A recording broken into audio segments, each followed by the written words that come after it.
Hello student, welcome to वास classes. जैसा कि आप जानते हैं, इस चैनल पर सिविल सर्विसेज के प्रिपरेशन संबंधित मुद्दों पर चर्चा करते हैं।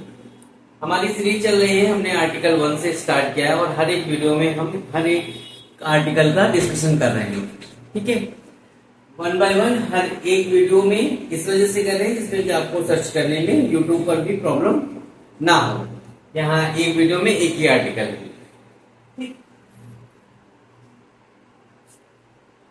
आर्टिकल 4। आर्टिकल 4 को स्टार्ट करने से पहले प्लीज मुझे ये बताइए कि आप लोग कमेंट बॉक्स में अपनी क्वेरी या क्वेश्चंस क्यों नहीं लिख रहे हैं। अगर आप सीरियसली प्रिपरेशन कर रहे हैं या आपका कोई या मेरा कुछ प्रॉब्लम है कहीं पर या कहीं पर मैं मिस्टेक कर रहा हूं, तो आप वो भी बताइए, मुझे फीडबैक भी दीजिए उस चीज का कि आपको ये वीडियो कैसे समझ में आ रहे हैं, किस तरीके से समझ में आ रहे हैं और क्या मुझे इसमें और ऐड करना होगा।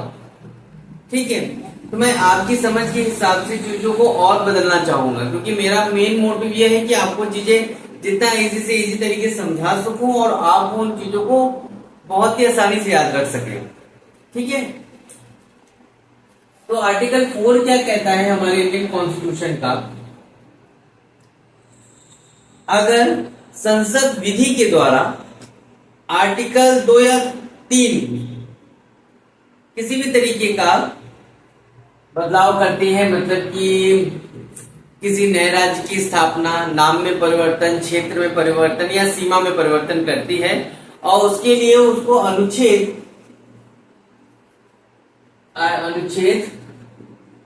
2 और 3 के तहत, ठीक है, अनुच्छेद 2 और 3 के तहत संसद विधि के द्वारा किसी नए राज्य की स्थापना, नाम, सीमा या क्षेत्र में परिवर्तन करती है और उसके लिए उसे अनुसूची 1 और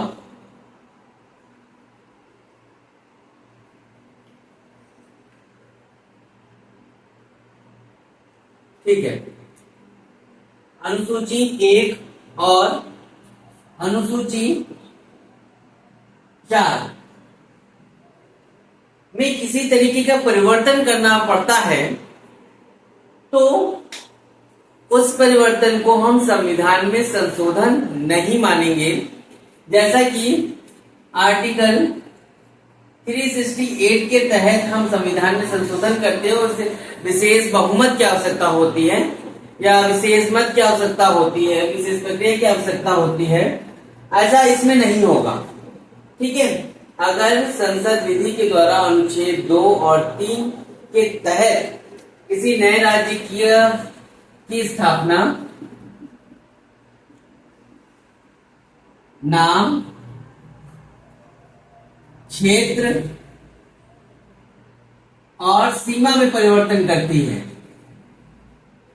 और उसके लिए उसको अनुसूची 1 और मतलब कि अनुसूची पहली और अनुसूची 4 में कोई परिवर्तन करना पड़ता है, तो उसको हम संविधान में संशोधन नहीं मानेंगे। जैसा कि संविधान में संशोधन आर्टिकल 368 के तहत किया जाता है, जिसके लिए विशेष प्रक्रिया या विशेष बहुमत की आवश्यकता होती है। ठीक है, अच्छा, और चीज यहां पे समझ गए कि अनुसूची 1 और अनुसूची 4 में है क्या।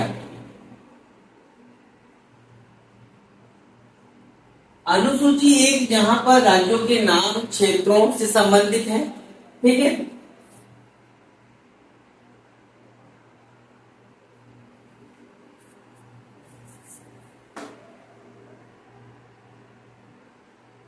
राज्यों के नाम और क्षेत्र। वही अनुसूची 4 राज्यों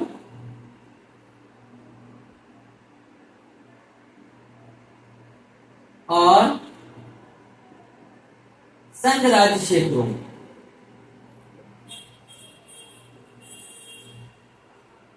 से,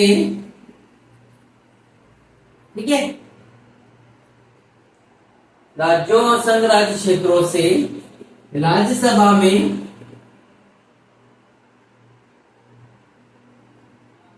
सीटों का आवंटन, सीटों के आवंटन से संबंधित। ठीक है, तो ये ध्यान रखिएगा। अनुसूची 1 जहां पे राज्यों के नाम और क्षेत्रों से संबंधित है, वही अनुसूची 4 राज्यों और संघ राज्य क्षेत्रों से राज्यसभा में सीटों के आवंटन से संबंधित है। ठीक है, तो ये बात करता है हमारा आर्टिकल 4, बहुत इंपॉर्टेंट आर्टिकल है, इसको ध्यान से समझिएगा। ठीक है, चाहे तो आप इसका स्क्रीनशॉट ले लीजिएगा। ओके, और please like share and subscribe जरूर कर दीजिए। अगर आपको मेरा वीडियो पसंद आ रहा है, ज्यादा से ज्यादा लोगों तक इसको शेयर करिए, जिससे कि वो भी चीजों को समझें और उनको भी हेल्प मिले। थैंक यू सो मच, आपकी मदद करने का मौका देने के लिए थैंक यू सो मच।